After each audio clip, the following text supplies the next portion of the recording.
መንግስትን ፖለቲካው ሰልፍታትን ሽወደን ንምክልኻል ጦርንፍ ገመናት ካልእ ንምክልኻል ሓድሽ ተሪር መቕጻዕቲ ሕጊ ንምጽዳቕ ብወገኖም ይሰርሑ ከም ዘለዉ ተፈሊጡ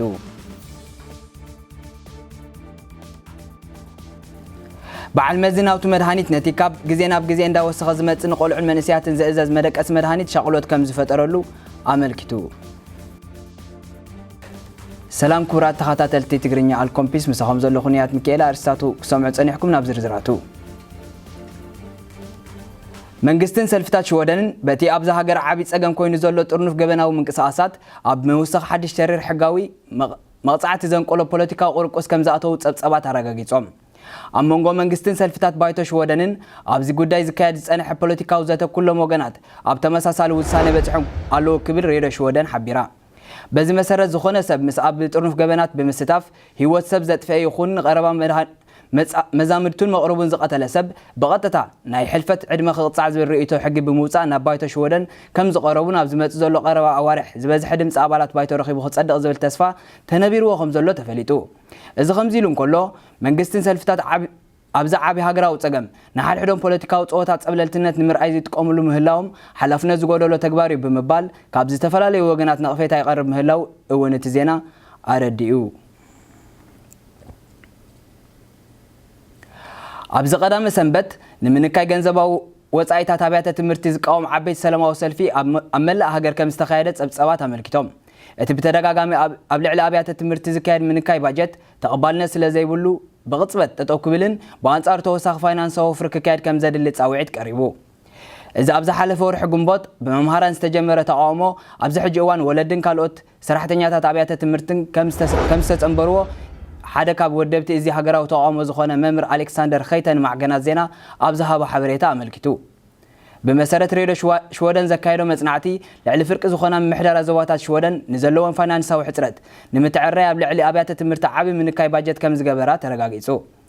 تمهارون ممهران زرغاغي منچن اخول فاينانساو قرب كلهم مسرح ممهرن مستمهرن بحصرت باجت اي كتعنقف غبو كم زيكونه اتم سلفنياتات صويعم አለው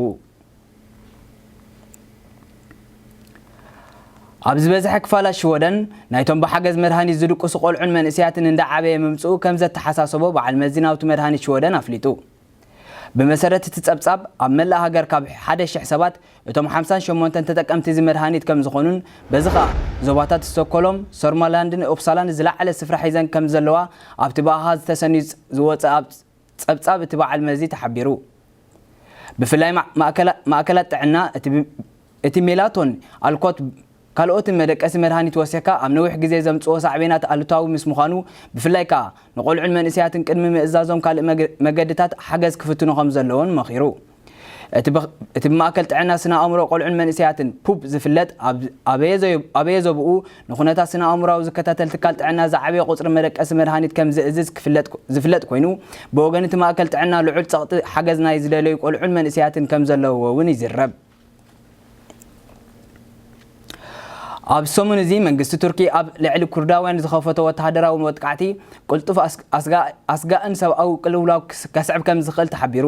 ክሳብ ሕጂ ተፈሊጡ ከም ዘሎ ስጋብቲ 100,000 ዝኸውን ህዝቢ ካብ መነባብሮኡ ከም ዝተመዛበለን ብኣማይ ዝቁፅር ሰላማውያን ሰባት ከም ዝተጎድኡን ክፍለጥ ተኻኢሉ ብዙሓት ሃገራት ኤውሮጳ ነቲ ቱርኪ ዝኸፈተቶ ወተሃደራዊ መጥቃዕቲ ቁልዕ ወራር ሰብኣዊ ወንጀልን እዩ ክብላ ኩነኔአን ከመሓላልፋ ከም ዘለዋን ምስ ቱርክ ዘለዎን ወተሃደራዊ ስምምዕ ደው ከም ዘበላን ተፈሊጡ እቶም ዳዕሽ ኣብ ማዓስከር ልዑል ተራ ዝተጻወቱ ኩርዳውያን በዚ ቱርኪ ዝኸፈተትሎም መጥቃዕቲ ኣብ ትሕቲኦም ተኣሲሮም ካብ ዘለዉ ኣባላት ደገፍትን ዳዕሽ ካብ ማእሰርቲ ከም ዘምለጡ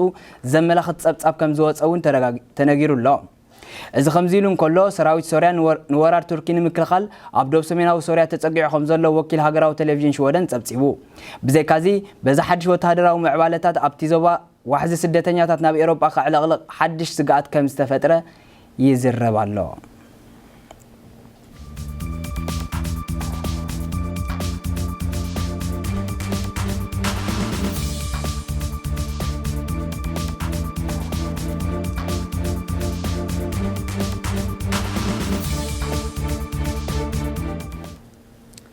سلام كورة تخاطاتلتنا سورينا زدالوناي كنتات ايرالونا وخبلكم السلام مكتتال